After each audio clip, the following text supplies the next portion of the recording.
Үзэгч та бүхний шинэ 7 хоногийн ажил үйлсэд амжилт хүсье. Монголын мэдээ агентлаг даваа гарагийн цагийн хурд мэдээллийн хөтөлбөрөөр танилцуулж байна. Гадаад худалдааны алдагдал өмнөх жилүүдийн хийсэн эрс буурч 24 сая долларт хүрчээ.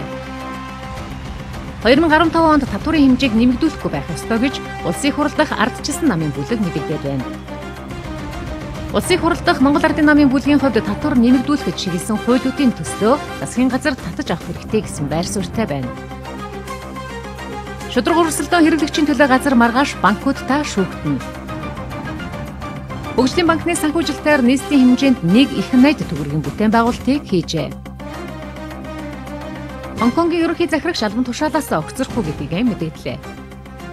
Орос улсын улсын ерөнхийлөгч Путин Украиний зүүн бүс нутгаас цэргээ гаргах тушаал өглөө. Өнөөдрийн цагийн хурд мэдээллийн хөтөлбөрөөр үзэгч та бүхэнд эдгээр болон бусад мэдээний дэлгэрэнгүй хүргэхээр бид бэлтгэлээ. Өнөөдөр үндэсний статистикийн хорооноос Монгол Улсын нийгэм эдийн засгийн байдлын 2014 оны эхний 9 сарын тоон үзүүлэлтүүдийг танилцууллаа. Улсын хэмжээнд шинээр төрсөн хүүхдийн тоо өнгөрсөн жилдээ харьцуулахад 2.8% өссөн байна. Халдвар төвчнөр өвчлсөн тохиолдол мөн буурсан. Бүртгүүлсэн ажилгүй иргэдийн тоо жилийн өмнөхөөс 9.9% багассан гэд нийгмийн үзүүлэлтээр эрэг тоонууд нэлээдгүй олон байгаа юм байна. Харин эдийн засаг болон банкны салбарт хэр өөрчлөлт гарсан одоо үзэгч та бүхэнд хүргэе. За эхлээд макро эдийн засгийн түвшинд гарсан эерэг үзүүлэлтүүдээс хүргэе. Манай гадаад худалдааны алдагдал 1 тэрбум орчим $, хэмжигддэг байсан. 2012 онд гадаад худалдааны алдагдал 2 тэрбум, 2013 онд 1.7 тэрбум $. Байжээ. Харин энэ оны эхний 9 сарын байдлаар 24 сая $, болж буурсан байна. Тэрбумаас 24 сая хүртэл огцон буурсан шалтгааныг тайлбарлая. За манайх зэсийн баяжмлыг 2 төрлөөр экспортлдог болсон. Алтны агуулмж өндөртэй зэсийн баяжмлын үн экспортод жин дарж байгаа нь үнд нөлөөлсөн байна. За үүний зэрэгцээгээр импорт бас буурсан. Автомашин хүнд даацын машин механизм сэлбэх хэрэгсэл гаднаас орж ирэх нь буурчээ. Нэг талаас энэ бол эдийн засаг удааширсан үйлдвэрлэл саарч байгаа гэж харж болохч тоон дүнгээрээ эерэг үзүүлэлт гэж статистикчид тайлбарлалаа. Чанар талаас нь аваад үзэхлээр дан ганц импортыг бууруулаагүй нөгөө талдаа экспорт нэмэгдээд импорт буужиж энэ балансыг бас бариулсан гэдгээр нь бид эерэг гэж бас онцолж хэлэх гээд байгаа нь тэр л дээ. Тэгэхээр экспорт бол 920 гаруй сая $-оор нэмэгдсэн байхад импорт нөгөө талдаа 780 сая орчим $-оор буурсан. Ийм дүнтэй. Тэгээд энэ хоёрын нийлбэр 1.7 нь бол өнгөрсөн оны яг тэр нөгөө алдагдлыг бууруулад 24 сая $-руу оруулж ирсэн байна гэж хэлж болно. Үндэсний статистикийн хорооноос аж үйлдвэрийн салбарын индексийг 2010 оны үедээ зэрэгцүүлж гаргадаг болсон. Ингэхэд үйлдвэрлэлийн индекс өнгөрсөн жилдээ харьцуулахад 5.1% буурсан ч 8 сараас хойш сэргэх хандлага ажиглагдаж 5.7% өсөлт үзүүлж эхэлснийг онцолж байна.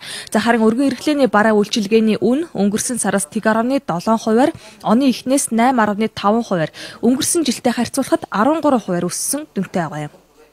Нэгдүгээрт нь энэ оны эхнээс өсөж байгаа 8.5% өсөлтөд юу голдож нөлөөлсөн бэ гэдээ бас сонирхолтой байж болох юм.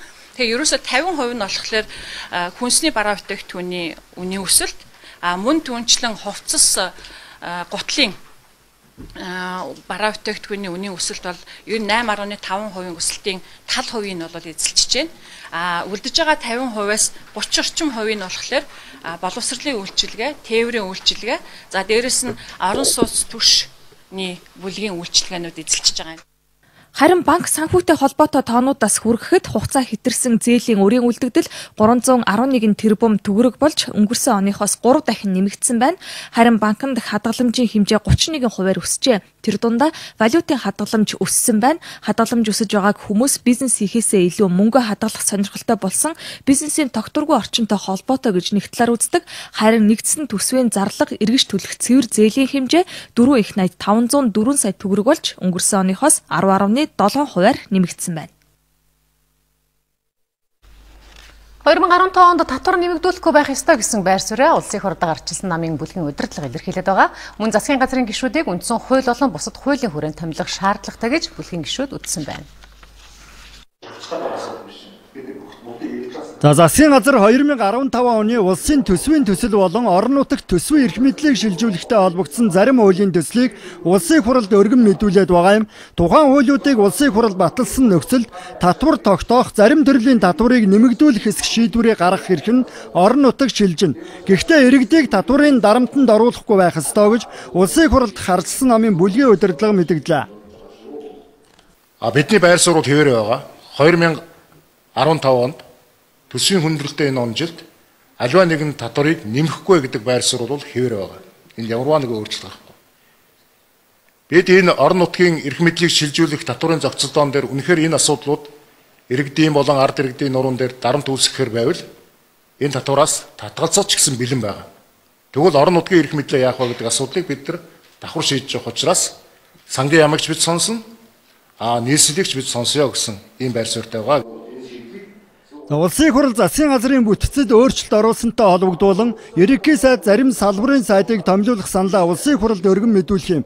Сайдуудад тухайн салбараа сайн мэддэг, чадвартай зөв хүмүүсийг томилох ёстой. Ажил бодлого алдагдахгүй байх ёстой гэж улсын хуралд харилцсан намын бүлэг үзэж байна.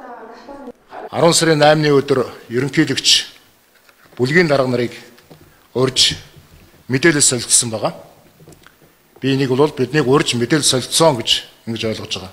Нийгэмд дуулан төлөв тариад байгаа засгийн газрын бүрэлдэхүүн ямар хуу байх вэ? Давхар хашиж болох уу үгүй юу гэдэг асуудлаар бас бүлгээ сонсооч гэсэн ийм хүсэлтийг тавьсан байгаа. Энэ хүсэлтийн дагуу өнөөдөр бид нэр бүлгээ дахин сонссон энэ асуудлаар бид ер нь энд ямар байр суурь баримтлах юм бэ гэж. За бүлгийн гишүүд өөрийнхөө саналыг илэрхийлсэн. Бүлгийн гишүүд өнөөдөр мөрдөж байгаа үндсэн хууль болон улсын хурлын болон засгийн газрынхаа хуулийг баримталж энэ сайдын тавилгоонд энэ залтуудаа баримтлаж ажиллах зүйтэй гэсэн байр сууриа бол бүлэг дахин нотолсон байгаа. За үндсэн хууль болон бусад холбогдох хуулийн зохицуулалтаар бол улсын хурлын гишүүн засгийн газрын гишүүний үүргийг хавсран гүйцэтгэж болох эрх зүйн орчин хэвээр үйлчилж байна. Улсын хуралд харилцсан намын бүлгийн удирдлагын мэдээлж байгаагаар бол ерөнхий сайд зарим салбарын сайдад нэр дэвшигчдийн асуудлыг улсын хуралд өргөн мэдүүлнэ. Дараа нь байнгын хороо болон чуулганы нэгдсэн хуралдаанаар хэлэлцэн гэсэн чиглэлтэй байна. Засгийн газар татвар нэмэгдүүлэхэд чиглэсэн зарим хуулийн төслөө буцаан татаж авах хэрэгтэй гэж улсын хурал дахь Монгол Ардын намын бүлгийн гишүүд мэдэгдээд байгаа. Мөн 2015 оны улсын төсвийн төслийг дахин боловсруулах ёстой гэсэн байр сууриас бүлгийн гишүүд хандаж байна. Засгийн газар 2015 оны улсын төсвийн төсөл болон холбогдох хуулиудын төслийг улсын хуралд хамтд нь өргөн мэдүүлсэн. Тухайн хуулиудын төслөөр бол зарим төрлийн татварын хэмжээг нэмэгдүүлж ард түмэнд дарамт үүсгэхээр зохицуултыг хийсэн гэж улсын хуралд Монгол Ардын намын бүлгийн гишүүд үзэж байна. Татвар нэмэх байдлаар үндсэндээ ард иргэдийн цалин тэтгэврийг нэмэгдүүлэх биш, татвар нэмэх байдлаар ард иргэдийн кармарон төр гараа дүрж тонж өрөө төлөх асуудлыг шийдэх гэж байна. Ийм байдлаар одоо асуудал бид хандаж болохгүй гэдгийг одоо ярьж байгаа. Ер нь бол хөдөө орон нутагт хэлж байгаа ард иргэд. Шилний цаанаас баг чихэр долоолгооч. Шилний цаанаас баг чихэр долоолгооч. Үгэнд цаддаг бол цадхаар боллоо. Та нарын одоо ерөнхий сайдын хэлж байгаа үг, засгийн газрын гишүүдийн хэлж байгаа үг, эрх хөрөгчдийн хэлж байгаа үнд цаддаг бол цадхаар боллоо. Харамсалтай цаддаггүй юм байна. Сэтгэл нүд чихээр минь баг тоглооч. Гэдэс толгой маань хоосорч дууслаа гэж иргэд хэлж байна. Үе таалгаа хааж байгаа аж ахуйн нэгжүүдийн тоо нэмэгдэж байгаа. Ажилгүй болж байгаа монголчуудын тоо өдрөөр нэмэгдэж байгаа. Энэ байдал засагдах үгүй юу гэдгийг шийддэг бодлого бол төсвийн бодлого, мөнгөний бодлого. Энэ хоёр бодлогын бичиг баримт бол одоо яг сарын дараа буюу 11 сарын 15 гэхэд улсын хурлаар батлагдах ёстой. Өнөөдөр аль альнийхэн хилцүүлэг эхлэегүй, аль альнд нь өнөөгийн нийгмийн тулгамдаад байгаа эдийн засгийн хямрал, санхүүгийн хямралыг даван туулах арга хэмжээ аль аль нь тусаагүй. Засгийн газраас улсын хуралд өргөн баригдсан хуулиудын төслөөр бол малын хөлийн татвар тогтоох, үйл хөдлөх хөрөнгийн болон автоэврийн хэрэгслийн татварыг нэмэгдүүлэх эрхийг орон нутагт шилжүүлэхээр байна. Цалин тэтгэврийг нэмэгдүүлээгүй байхад татвар нэмж тогтоох тухай ойлголт байж болохгүй гэж улсын хуралд Монгол Ардын намын бүлгийн гишүүд тайлбарлаж байна. Бас улсын өрийн босхийг нэмэгдүүлж болохгүй гэсэн байр сууриас бүлгийн гишүүд хандаж байна. Цаашдаа өрийн хэмжээг нэмэгдүүлнэ гэдгээ 90% болгоно гэж оруулж иж байна. Дотоодын нийт бүтээгдэхүүнд эзлэх өрийн хэмжээгээ 90% болгоно гэж. За 70 гэж ярьж яснаа дахиад нэмээд 20%-ийг бид нар зээлийн барьцааны их үүсвэрт нэмж олгоно гэж. Ингээ 90%. Энэ зээлийг Монголын ард түмэн төлөх юм аа. Засгийн газар 2015 оны улсын төсвийн төслийг буцааж татаж авах шаардлагатай төсвийн төслийг засгийн газрын шинэ бүтцтэй уялдуулж дахин боловсруулах, татварыг нэмэгдүүлэхгүй байх үүднээс холбогдох зохицуултыг хийх хэрэгтэй гэж улсыг хурлдах Монгол Ардын намын бүлгийн гишүүд мэдгдлээ. Монгол улс Орос улбаны улсын эдийн засаг худалдааны харилцаа хамтын ажиллагааг идэвхжүүлэх үүднээс зарим талын алхам хийгдэнэ гэж хоёр улсын засгийн газар хоорондын комиссийн удирдлагууд мэдгдсэн байна. Монгол улс Орос улбаны улсын засгийн газар хоорондын комиссийн ээлжид хуралдаан 10 дугаар сарын 15-нд Улаанбаатарт болох юм. Энэ удаагийн хуралдаанаар хэлцэх асуудлын нэг гол зорилго нь төмөр замын салбарын хамтын ажиллагаанд дэвшил гаргахад чиглэн энэ хүрээнд хоёр талаасаа тодорхой саналыг гаргана гэсэн чиглэлтэй байна. Бас Монголын талаас Орос улбаны улсын зах зээлд хөдөө аж ахуйн бүтээгдэхүүнээ гаргах, махны экспортоо нэмэгдүүлэх саналтай байгаа юм. Энэ талаар хоёр улсын засгийн газар хоорондын комиссийн дарга нар болон зарим салбарын сайдуудын уулзалтын үеэр яригдлаа.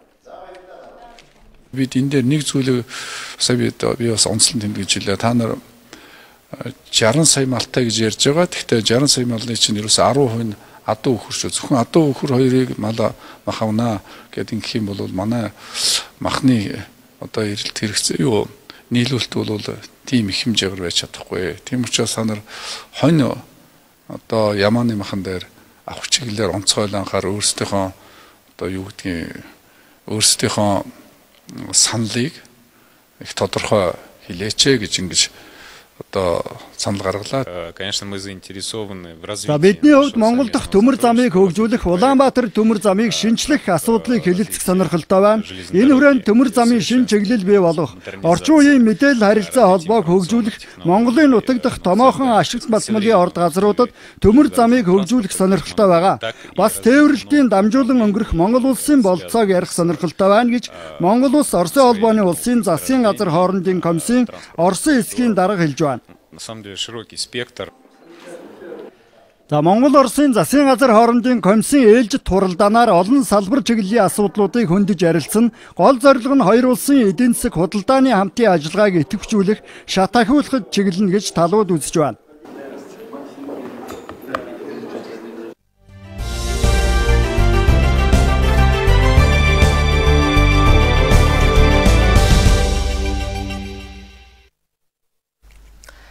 Шудраг өрсөлдөөн хэрэглэгчийн төлөө газар 2014 оны эхний 10 дугаар сарын байдлаар нийтдээ 40 гаруй удаа иргэдийн гомдлын мөрөөр шүүхэд хандсан байна. Эндээс ялагдал хүлээсэн тохиолдлууд бас нэг бусудаа байдаг. Ялангуяа иргэдэд худалдаж авсан орон сууцных нь метр квадратын үнийг дутуу тооцож олгосон барилгын компаниудад шүүхтэр ялалтаа одоо байгуулж байгааг шудраг өрсөлдөөн хэрэглэгчийн төлөө газар шудраг бус явдал гэж үзсэн байгаа. Одоо 2 хоногийн дараа гэхэд банкудад хийсэн шалгалтынхаа мөрөөр шүүх хурал болох юм байна.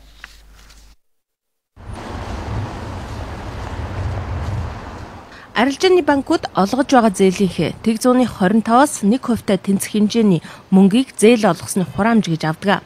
Дээр нь шимтгэл нэрийн дор мөнгө авдаг. Иргэдэд зээл хэрэгцээтэй байгаа тул банкны нэгсэн мөнгийг өгөхөөсөөр аргагүй төрдөг. Тиймээс арилжааны банкны шимтгэл хураамжийг шудраг бус явдал гэж шудраг өрсөлдөөн хэрэглэгчийн төлөө газарт иргэд гомдол гаргажээ.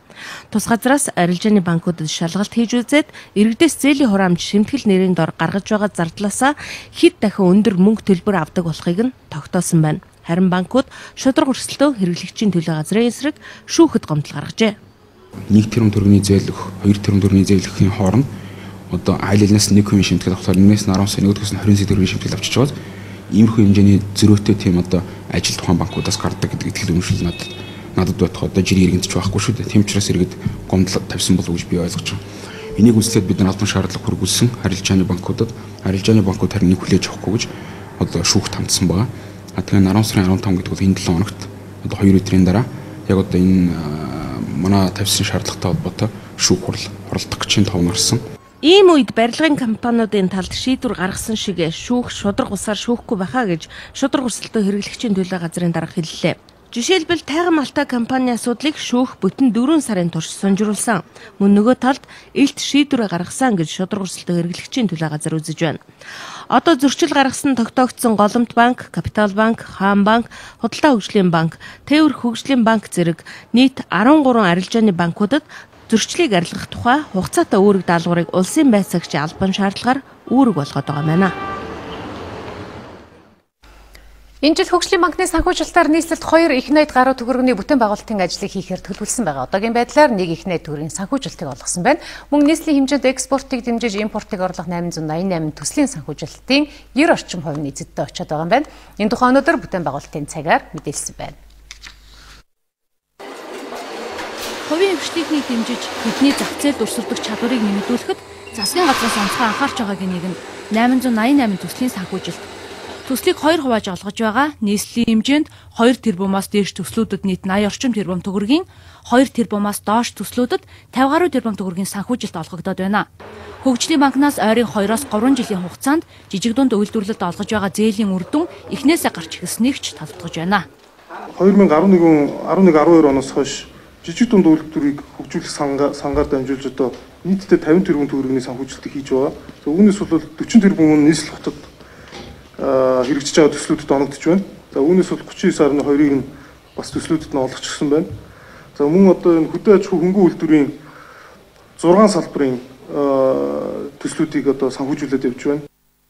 Гэр хорооллыг дэд бүтцжүүлэх хөтөлбөр, гудамж төсөл, авто замын өргөтгөл шинжилгээ ажилд энэ жил өмнө нь хийгдэж байгаагүй хөрөнгө оруулалт бүтээн байгуулалт өрнөж байгааг хөгжлийн банкнаас онцоллоо. Гудамж төслийн хүрээнд 26 тэрбум төгрөгийн хөрөнгө оруулалт хийгдэж 20 уулзуурыг шинжилэн засварлаад байна. Хурдны замыг барих ажил одоо байгаль орчны болон эдийн засгийн үнэлгээ их шатандаа явж байгааг мэдээлсэн. Мөн хөгжлийн банкнаас нийслэлд хийгдэж байгаа томоохон хөрөнгө оруулалтын нэг нь дулаан хангамжийг нэмэгдүүлэх төслүүд юм а. Эрчим хүчний салбарт сая энэ оны 5 сард ашиглалтанд орсон дулааны 3 дугаар цахилгаан станцын 50 мегаваттын өргөтгөл байна. Тэр энэ бол тухайн үед бас нээлтийн үеэр ерөнхий сайд манд дурдж ирсэн сүүлийн 30 орчим жилд одоо эрчим хүчний салбарт хийгдээгүй ийм ажил болсон. За бас 4 дугаар цахилгаан станц дээр бол за энэ дэр 100 мегаватт гэсэн маань яг бодит амьдрал дээр бол 123 мегаваттын өргөтгөлийн ажил одоо хийгдээд энэ ондоо багтаагаад 11 сард одоо бас ашиглалтанд орохоор явж байна.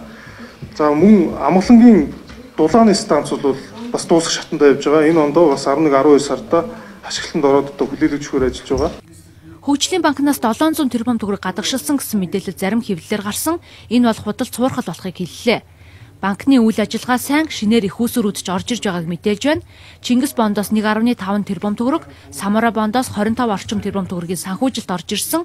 Мөн бүгд найрамдах Хятад улсын дарга Си Жинпиний айлчлалын хүрээнд шийдэгдсэн 162 сая долларын санхүүжилт эхнээсээ орж ирж байгааг хөгжлийн банкны захирал өнөөдрийн бүтээн байгуулалтын цагаар мэдээлсэн юм а. Засгийн газраас хэрэгжүүлж байгаа томоохон төсөл хөтөлбөрүүдийн санхүүжилт технээсээ орж ирж байгааг бүтээн байгуулалтын цагаар мэдээлсэн бол гадны донор байгууллагууд ч гэсэн манай улсад томоохон хөрөнгө оруулалт хийж байгаа тухай бас таатай мэдээллийг үзэгч та бүхэнд хүргэе. Тухайлбал Дэлхийн банк Улаанбаатар хотод нийтдээ 17 цэцэрлэгийн барилгыг барих төслийг хэрэгжүүлж байгаа юм байна. Энэ сарын сүүлээр хэрэгжиж дуусах төслийн үр дүнд нийслэлийн нийтдээ 1700 хүүхэд сургуулийн өмнөх боловсролд хамрагдах бүрэн боломжтой болох нь байна. Төслийн өрөөнд өнөөдөр Сүхбаатар дүүргийн 42 дугаар цэцэрлэг 100 хүүхдийн багтаамжтай шинэ байртай боллоо.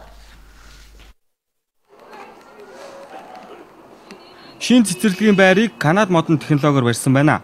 Яг үүн шиг 17 цэцэрлэгийг Улаанбаатар хотын 8 дүүрэгт барихад нийт 7.4 сая долларын санхүүжилтийг Дэлхийн банкнаас хийж байгаа юм байна. Зөвхөн байр бариа зогсохгүй хүүхдүүдийн суух сандал ширээ тоглоомыг нь хүртэл бэлдэж өгчээ. Боловсролын салбарыг илүү хүртээмжтэй болгох чиглэлээр бид ажиллаж байна.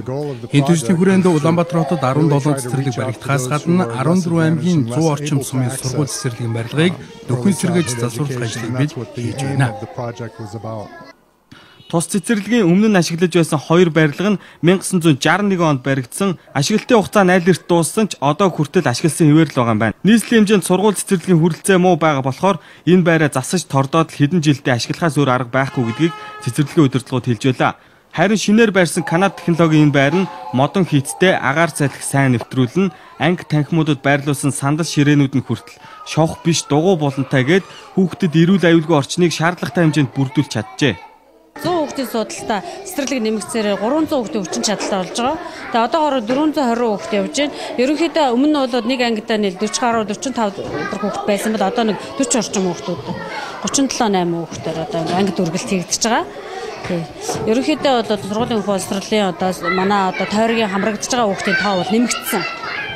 Нийслэлд баригдах 17 цэцэрлэгээс одоогоор 10 цэцэрлэгийн барилгыг улсын комисс хүлээн авч цэцэрлэгүүд үйл ажиллагаагаа эхлүүлээд байна. Үлдсэн 7 цэцэрлэг нь энэ оны 10 дугаар сарын сүүлээр ашиглалтанд орно. Эдгээр цэцэрлэгүүд ашиглалтанд орсноор 1700 хүүхэд сургуулийн өмнөх боловсролд хамрагдах ач холбогдолтой юм а. Дэлхийн банк сүүлийн 20 гаруй жилд манай улсын боловсролын салбарт нийт 46.8 сая долларын буцалтгүй тусламж үзүүлсэн байна. Энэ жилийн шинжилгээний засгийн газраас гэр бүлийн хөгжлийг дэмжих жил болгон зарласан. Энэ хүрээнд нийтдээ 21 аймгийн нийгмийн халамж үйлчилгээний газраас олон санаачлаг гарч байгаа. За үүний нэг нь аз жаргалтай гэр бүл төсөл байгаа. Нийслэлийн Баянгол дүүргийн нийгмийн халамж үйлчилгээний хилцээс хэрэгжүүлж байгаа энэ төсөл амьдралын шуурган сөхрөлгүйгээр гэр бүлдээ сайн үлгэр дуурайллыг үзүүлж байгаа. Гэр бүлийг дэмжих зорилготой байна. Хөдөө тракторын жолооч байсан Ууган Баяр Малгүй ажил нь улирлын чанартай. Эхнэр нь хөгжлийн бэрхшээлтэй тул тэр бүр байнгын мөнгө орлогогүй хүндхэн амьдарч байсан гэж ярьж байна. Том охин нь оюутан болоход хот бараацсан эдний гэр бүл хотод орон гэргүй барилгын хашаанд манаачин бүтгэнд амьдарч байжээ. Одоо тэд орон гэртэй болж байна. Баянгол дүүргийн нийгмийн халамж үйлчилгээний хилцээс хэрэгжүүлж байгаа аз жаргалтай гэр бүл төслөөс тэдэнд ээж бүрэн тавилга хэрэглээний хувцс хэрэгэлтэй гэр бэлгэлж байна. Хотод орж ирээд одоо жил гарan амьдарч байна. Тэгээд орон гэргүй айлын хашаа байшин тэгээд нөхөр маань ингээд ажилд ороод одоо харуулхаа пүүтгэнд тэгээ одоо ингээд амьдарч явж байгаа. Өнөөдөр ингээд юм сайхан орон гэртээ болсон даа баяртай байна. Гэр бүл маань их зөв хүмүүс тийм ээ ямарч байсан одоо муу зуршил байхгүй өөр хүүхдүүдийн төлөө үнэхээр одоо чин сэтгэлээсээ зүтгэдэг. Амьдралын төлөө чин сэтгэлээсээ ханддаг. Энэ одоо хандлагыг таалагдсан. Ажил дээр одоо ажилтаа болгоод ажлын хамт олон ч гэсэн одоо маш сайхан дааш сантай ажилласаг ийм одоо гэр бүл байсан. Иж бүрэн цахилгаан хэрэгсэл хувцас сунар бэлтгэд аж ахуй нэгжүүд тусалжээ. Энэ дунд Modern Earth Construction, Prestige, Ариун Санаа Trade гээд компани улаан загалмаа нийгэмлэгүүд гар бие оролцсон байна. Үнэн чударгаар хийгээд явах юм бол ер нь бол сайхан амьдрах боломж нь бол нээлттэй байгаа. Би бол энэ улсуудтай бол итгэж байгаа. Цаашдаа ч гэсэн ирээдүйн гэрэлтэйгээр маш сайхан гэрэл гээгээтэйгээр харж байгаа. За энэ бол төсвөөс бол мөнгө гаргаагүй. Дандаа хүмүүсийн хандив дэмжлэг тусцаагаар одоо энэ төслийг одоо хэрэгжүүлж байна.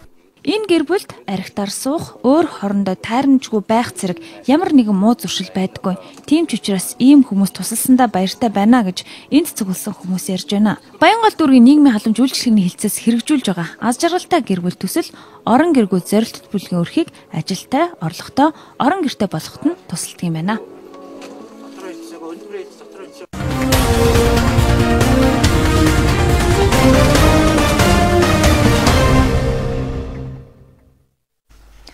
Манай мэдээллийн хөтөлбөрийг сонгон үзэж байгаа үзэгч та бүхэнд баярлалаа. Дараагийн мэдээгээ танилцуулъя.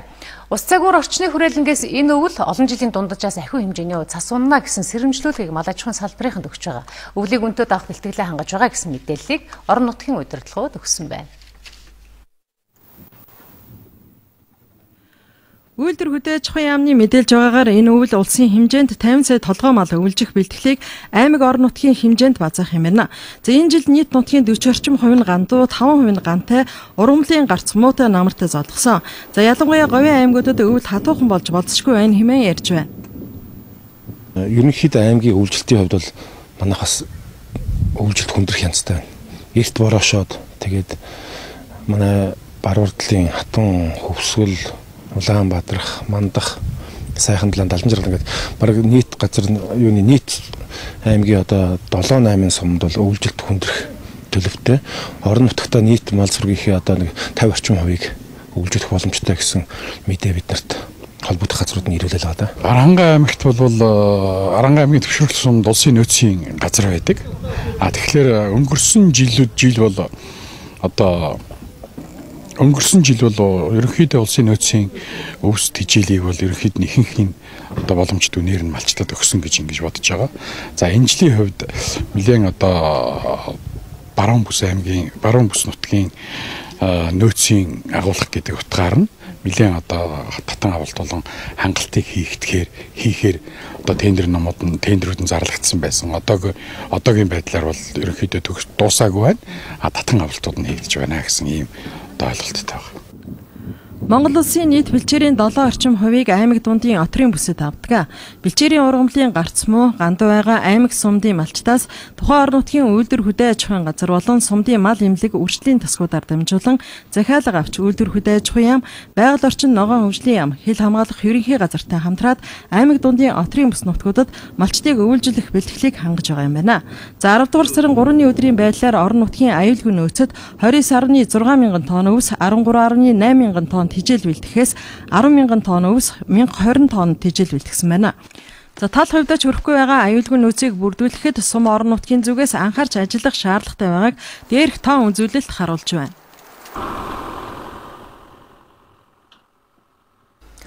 Халахын тамгатай хутагтын нэг Егүзэр хутагтын 5 дугаар дүр Данзан лувсан ванжил эх орондоо морилод бутсан байна. Егүзэр хутагт өөрийнхөө янзан багш Гааранба Жавсан доржийн хамтаар энэ тэг улсаас ирж Монголын сүсэгтэн олонтой уулзаж уул усан аргадан тахих үйлийг хийжээ. Мөн тэрээр Монголын бурхан шашинтны төв гандан тэгчлэн хийдийн тэргүүн хам чойж амцад бараалгасан байна. 5 дугаар Егүзэр хутагт энэ тэг улсад 10 дахь жилдээ бурхны номонд шимтэн суралцж байгаа гигантын юм. Дээрхийн гигантын 14-р далай лам Данзан жамц Егүзэр хутагтын 5 дугаар дүрийг тодруулан батламжилсан юм а. 5 дугаар Егүзэр хутагтыг Монголын бурхан шашинтны төв гандан тэгчлэн хийдийн тэргүүн хам чойж амцад бараалгах үеэр хам лам хутагтад сургаал айлтлаа. Тэгээ номоо сайхан үзэн ном ирэх юм болно. Нэг ихний арчин умаа төгсдөл сайхан зүтгээд номоо үзчихэд сайхан суурин тавьчихна. Тэгээ тэрнээс хойш яхан ваанжан альтунгүй юмнууд авсан тэр дэнд үеих ваанжанд авчих юм бол бас юмд явах юмсан гэж санагдаад ингээд номоо үзэхээс үлдэн болж байна л. Багш нарын айлж байгаа миний ч гэсэн бодол байгаа. Ирээдүйд тэгээд бурхны шинэ өдөө гандан тэгшлийн хийдэг хамтраад сайхан ном буйны үйл ажиллагаа цааш нь явуулна гэж бодож байгаа. Егүзэр хутагтын 5 дугаар дүр Данзан лувсан ванжил Сүхбаатар аймгийн Эрдэнэ цагаан, Дарганг, Сүхбаатар сум, Дорнод аймгийн Матад суманд морилж сүсэгтэй олонд адис хүртээж уул усан аргадан дахих зан үйлийг хийсэн байна. Егүзэр хутагтыг Сүхбаатар аймгийн төв Эрдэнэ мандал хийдэд болон гандан тэгчдийн хийдийн Дашчаанбал татсанд Арсланд ширээнэ тус тусцаалж даншиг мандал өргөжээ. Егүзэр хутагт Монголд 12 хоног альчлаад өнөөдөр өөрийн суралцж байгаа энэ тгийн гомон татсан руугаа буцлаа.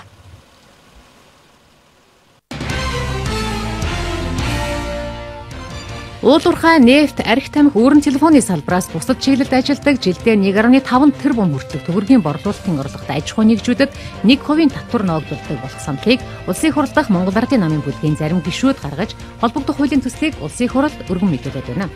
Харин уулуурхайн салбарын орлогоос хуримтлал бүрдүүлдэг болох үүднээс ирээдүйн сангийн тухай хуулийн төслийг Монгол Улсын ерөнхийлөгч санаачлан боловсруулсан байна.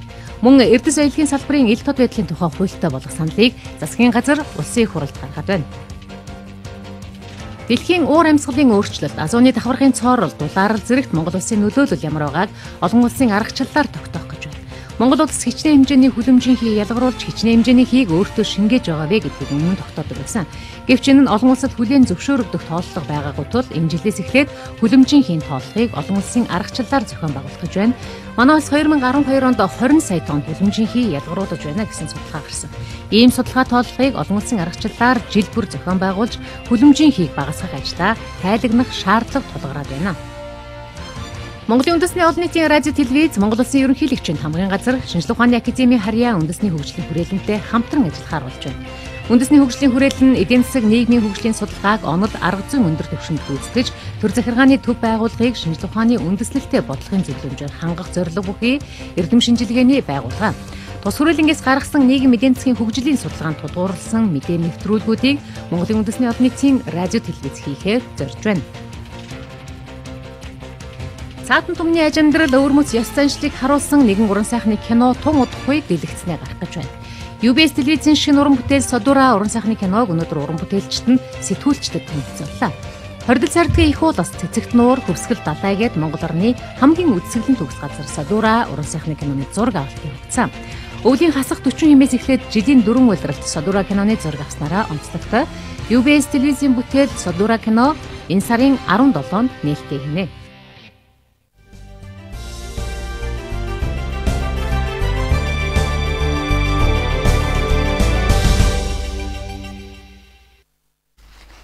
Монгол Хэлний хамгаалах төрийн бодлого алдагдсанаас болоод их хэл эвдэрч эрлийцэж байна гэж хэл шинжиллийн эрдэмтэд үздэг. Төрөөс Монгол Хэлний талаар баримтлах хууль 10 гаруй жилийн өмнө батлагдсан хэдий ч амьдралд хэрэгжээгүй үдий хүрсэн.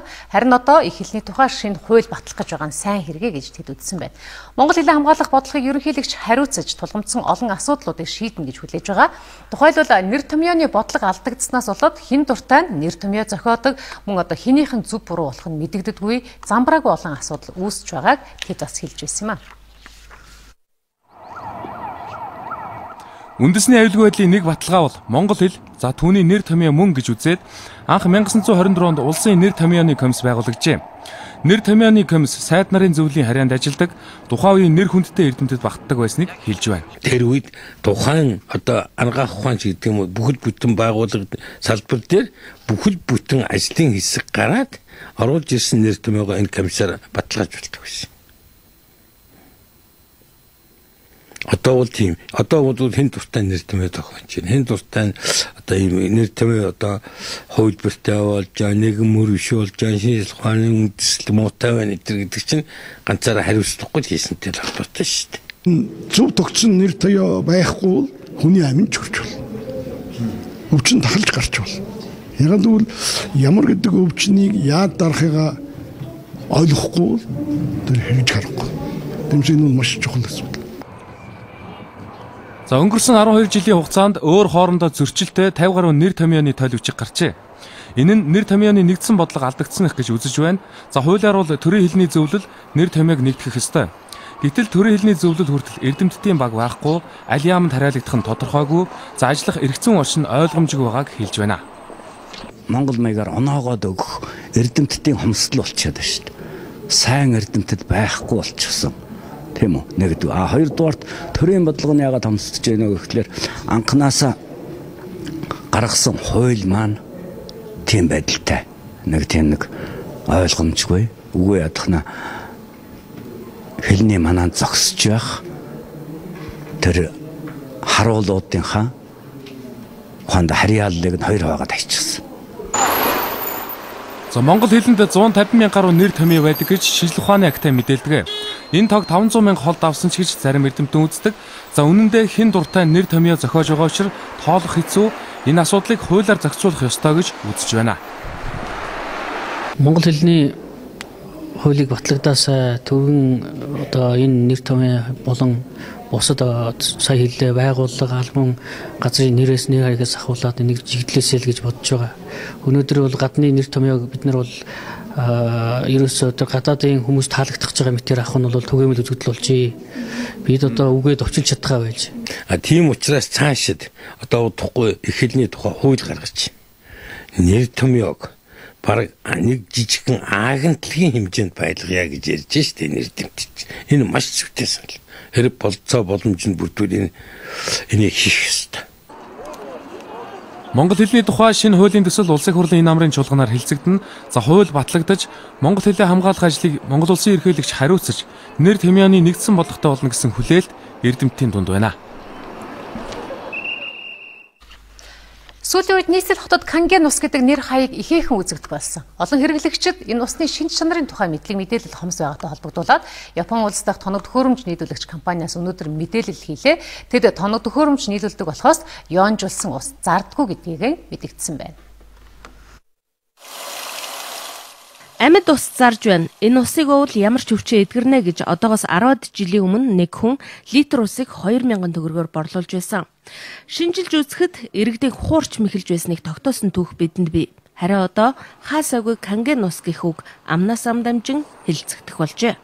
Хэрглэж үзсэн. Мэдээлэл нэг сайн байхгүй. Мэдхгүй одоо хэрглэж үзээгүй ямар ч сайн гэд хүмүүс их хэрглэж байгаа болтой байдаг ш. Би энэ талаар нэг тодорхой мэдээлэлгүй л байна. Тэг хүмүүс ерэн сайн л гэх юм билий. Өөр аавж уу гэж бодож байгаа. Канген ус бол Японы эмнэлгүүдийн ариутгалд ашигладаг ус. Харин бид эрүүл мэндэд сайн гэж хэрэглээд байна гэж хэвлэл мэдээллийн хэрэгслүүдээр удаа дараа мэдээлэл гарсан. Энэ бүх мэдээлэл үнэн бодиттой эсэхд хариулт өгөхөөр 40 гаруй жилийн түүхтээ Японы томоохон группийн хэд хэдэн захирлууд ирж шинжилгээний бичих сэсэлтэд үзүүллээ. Япон Монгол улсын хооронд эдийн засгийн түншлэлийн хилцээр байгуулагдах гэж байгаа энэ цаг мөчид хоёр улсын бизнес харилцаанд бие биенээ хууран мэхлэх явдал гарах ёсгүй гэж тэд үзэж байлаа. Бидний үйлдвэрлэж байгаа тоног төхөөрөмжөөс 5 төрлийн ус гардаг. Нэмэх хасах цэнэгтэй ус тус бүр нь өөрийн онцлог шинжийг агуулдаг. Тухайлбал хасах цэнэгтэй ус нь гоо сахны зориултаар ашиглагддаг. Хасах цэнийг нэмэгдүүлэх тусам нэн устгах чадвартай болдог. Японд зарим эмнэлгүүд энэ чанарыг нь ашигладаг. За нэмжлэхэд 5 янзын шин чанартай усыг хэн яаж ямар зориултаар ашиглах нь тухайн тоног төхөөрөмж худалдан авахчин ирэх юм а.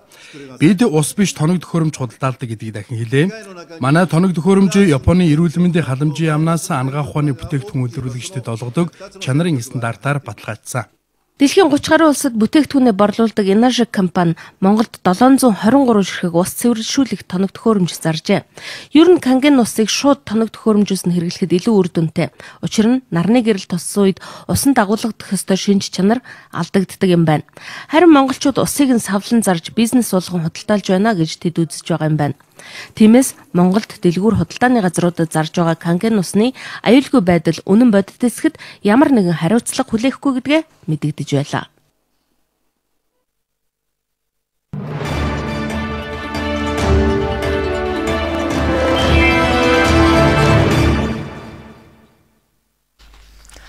Таахан дотоод үйл амьдралын мэдээлэлээс танилцууллаа. Одоо олон улсын амьдралд өрнөж байгаа үйл явдлаас томилон танилцуулъя. Хонконгийн ардчлалыг дэмжигч оюутан залуучуудын жигсаал ямар үр дүн авчрах болоо гэсэн хүлээлт таамаглал өнөөдөр олон улсын анхаарлын төвд байгаа. Одоогоор Хонконгийн эрх хэрэгчдийн байр суурь өөрчлөгдөхгүй байгаагаас ардчлалыг дэмжигчдийн жигсаал өнөөдөр өргөжих хандлагатай байгааг олон улсын хэвлэлүүдээр бас онцолж байлаа. Хэрвээ оюутнууд үндсэн хууль болоод хятадын бүх ардын төлөөлөгчдийн их хурлын шийдвэрийг үл ойшоож урдчилсан нөхцөл тавих юм бол яриа хэлэлцээр хизээч хийгдэхгүй гэсэн байр суурийг Хонконгийн ерөнхий захирагч илэрхийлсэн байна.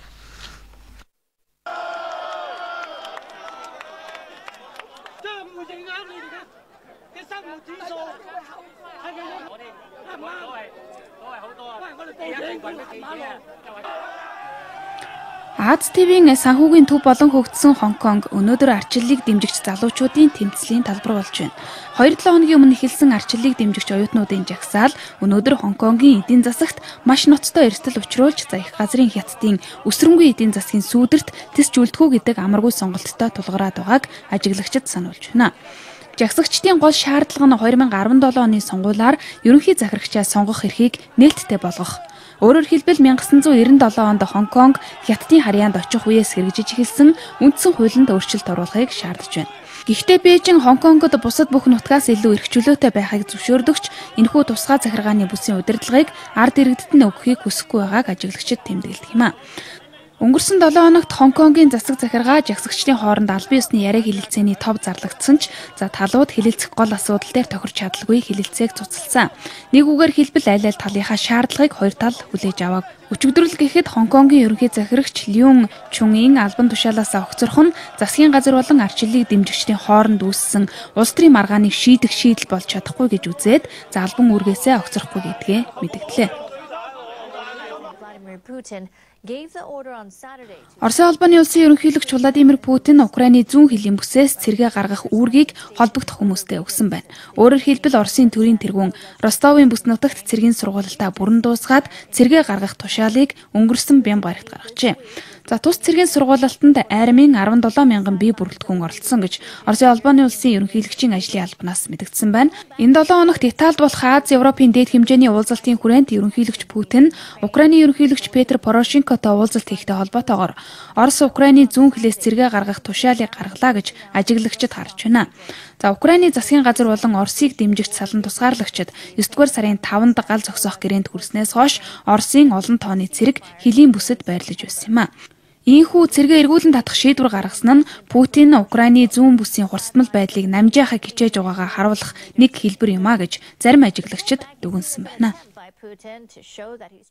Өчигдөр Египтийн нийслэл Каир хотод газын зурвасын асуудлаар олон улсын донор орнуудын баг хурал зохион байгуулагдсан байна. Энэ хурлаар дэлхийн донор орнууд Израиль болон Хамасын хоорондын зэвсэгт тэмцэлд сүйдсэн газын зурвасыг сэргээн босгоход нийтдээ 5.4 тэрбум Америк долларын тусламж үзүүлэхээ амласан байна. Нийт 60 гаруй орны төлөөлөгчид тэр дундаа Америкийн нэгдсэн улсын төрийн нарийн бичгийн дарга Шон Керри, нэгдсэн үндэсний байгууллагын ерөнхий нарийн бичгийн дарга Бан Ки Мун нар энэхүү олон улсын хандивлагч орнуудын хуралд оролцжээ. Газын зурвасын сэргээн босголтонд Катар улс хамгийн их буюу 1 тэрбум Америк долларыг амлаж байна. Харин Европын холбоо 450 сая евро буюу 568 сая Америк доллар, Америкийн нэгдсэн улс 212 сая доллар, Арабын нэгдсэн Эмират улс 200 сая, Турк 200 сая, Япон 20 сая Америк доллар тус хандивлахаар амлаж байна. За өнгөрсөн 7 дугаар сарын эхээр эхэлсэн Израиль Хамасын зэвсэгт тэмцэл 50 гаруй хоног үргэлжилж Палестины 2100 гаруй хүн амь өргөцсөн юм. Харин Израилийн талаас армийн цэрэг голдуу 70 орчим хүн амь өргөцсөн. За өнгөрсөн 8 дугаар сард байлдагч хоёр тал гал зогсоох гэрээнд хүрснээр 50 гаруй хоног үргэлжилсэн зэвсэгт тэмцлийн гал унтарсан юм а. Зэвсэг тэмцлийн улмаас Газын зурваст 18,000 гаруй барилга эвдэрч сүйдсэн байна. Одоогоор тэдгээр барилгын хог нурангийг зайлуулах ажил явц муутай байгааг ард иргэд нь мэдээлж байна. За Израилийн талаас цэрэг зэвсгийн зорилгоор ашиглаж магадгүй гэж болгоомжлсны үндсэн дээр Газын зурвас руу барилгын материал оруулахыг хоригдсан хэвээр байгаа. Гэхдээ олон улсын донор орнууд Хамасаас тойрог замаар Палестины газар нутгаар тусламжийн бараа бүтээгдэхүүнийг оруулахаар төлөвлөж байгаа юм байна. Одоогоор Газын зурваст 100 гаруй мянган хүн орон гэргүй аж төрж, за 11 мянган хүн гэмтэж шархагдсан байна.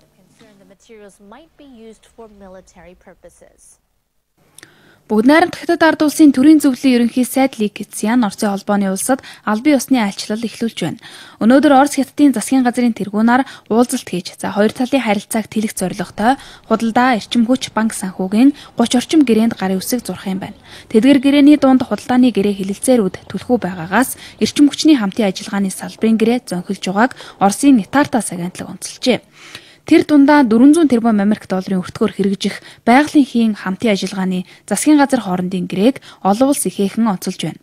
За тус гэрээгээр зүүн чиглэлийн хоолоогоор Хятад руу Оросын байгалийн нийлүүлэх юм. За өнгөрсөн 5 дугаар сард Оросын Газпром компани Хятадын үндэсний петролеум нэгтгэлтэй байгалийн нийлүүлэхээр тохирч, за гэрээг хоёр улсын засгийн газар батлах ёстой байгаа. Талуудын тохирсноор Оросын холбооны улс 2018 оноос 38 тэрбум куб метр байгалийн Хятадд нийлүүлж эхлэх юм а. За Оросын Газпром компани жил бүр Хятадд нийлүүлдэг байгалийн 2 дахин нэмэгдүүлэхэд бэлэн байгаа гэдгээ өнгөрсөн 7 хоногт мэдэгдсэн юм а. Америкийн нэгдсэн улсын эрүүл мэндийн салбарын ажилтан эмэгтэй Эбола вирусын халдвар авсан нь тогтоогдчихэ. Тэрээр Либер улсад Эбола вирусын халдвар авч Техасын Даллас дэмжлүүлж байгаад амиа алдсан Томас Эрик Дунканыг асарч сувилж байсан ажилтан юм байна. За түүний биеийн байдал өнгөрсөн баасан гарагт муудаж, за түүнээс авсан сорилоор Эболагийн халдвар авсан нь тогтоогдчихэ. Энэ нь Америкийн нэгдсэн улсад Эбола вирус хүнээс хүнд халдсан анхны тохиолдол Африк твээс өөр твд халдварлсан 2 дахь тохиолдол болж бүртгэгдэж байна. Америкийн нэгдсэн улсын эмч мэргэжилтнүүд дээрх халдвар тээгчтэй ойр харилцаатай байсан бүх хүмүүсийг тогтоох, тэднээс шинжилгээ авах ажлыг өрнүүлж байна. За Америкийн нэгдсэн улсын ерөнхийлөгч Барак Обама өвчний хяналт урьдчилан сэргийлэх төвд Далласын эмнэлэгт дээрх өвчтөнтэй ойр байсан бүх хүнээс Эбола вирусын шинжилгээг богино хугацаанд авах чиглэл өгсөн байна. За өнөөдрийн байдлаар баруун Африкад Эбола вирусын улмаас 4000 гаруй хүн амиа алдаж, үүнээс 2 дахин их хүн халдвар авсан тухай Дэлхийн эрүүл мэндийн байгууллагаас мэдээлжээ. Бид та бүхэн бүлэглэлийн мэдээлэлээс танилцууллаа. Одоо үзэгчид та бүхэнд ойрын өдрүүдийн цаг агарын урьдчилсан мэдээг хүргэе.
Та бүхэн цагийн урд мэдээллийн хөтөлбөрийн даваа гарагийн дугаарыг хүргэлээ. Манай мэдээллийн хөтөлбөрийн сонгуульдсан үзэгч та бүхэнд баярлалаа. Та бүхний маргаашийн ажил үйлс дамжуулт хүсье. Баяртай.